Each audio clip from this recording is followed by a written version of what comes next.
Yun guys, another day, another blade. Actually blades kasi dalawa tong Ardabes ito eh. Yung isa mamaya agawan ko ng video. Ito kay Bro Rookie Candelario. Yan, may logo niya pa yan. Hindi ko alam ibig sabihin yan eh. Sa pinapaukit niyan. Ito naman kulay itim na to, sungay ng kalabaw yan. So naka black sugi, pakaangas, medyo madumi lang tingnan kasi yan yung gusto ni brother Rookie Candelario.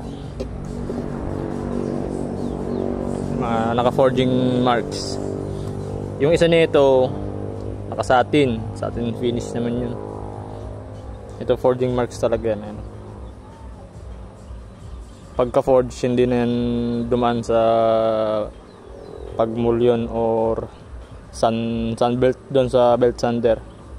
Ito sungay ito ng usa na yung galing Japan na sungay. Isinunod ko lang yung bat cap, isinunod ko lang sa mga linya-linya ng sungay. Maitim dapat tong sungay na to eh. Kasi na babad ata to sa Agiw or dito sa Bicol yung ariw. Yung inilagay ata to sa itaas ng pinaglulutuan na kahoy. Karugtong yun nito. Ito yung karugtong nun. Nakita niyo yan, itim na yan. Agiw yan. So nasa dirty kitchen ata ito. Yung usok talagang sa kanya. Pero maganda naman yung epekto nun kasi talagang mas na preserve yung sungay. Kaya tingnan nyo naman to. Napakalaki niya no. Yung puno nito nabili nung isang craftsman sa Benguet ata yan, kalimutan ko, basta Highlands, you know. Itim na itim yan mga brother. Ito karugtong pa. Itong karugtong ng puno. Palag to kahit 15 inches, 17 slim type na blade. You know. Maitim din yan, no.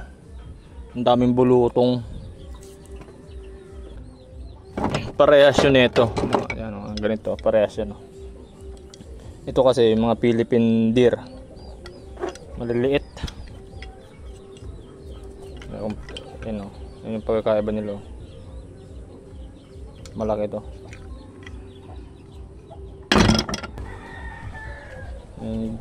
Ito naman sa scabbard naman marabikal, may banakal. Ganda sana ng marabikal mga brother, kaso pag na-expose to sa malamig na lugar talagang nag-shrink yan. Ewan ko kung bakit. Kahit tuyo na marabikal, tutong yan, may banakal na kasama. So lagyan ko muna ng oil to and ipasok na natin.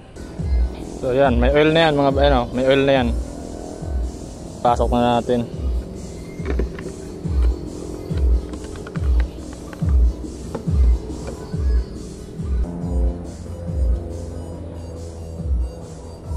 So yun, Bro Rookie, tapos na. 9 inches na Ardabes. So, yun.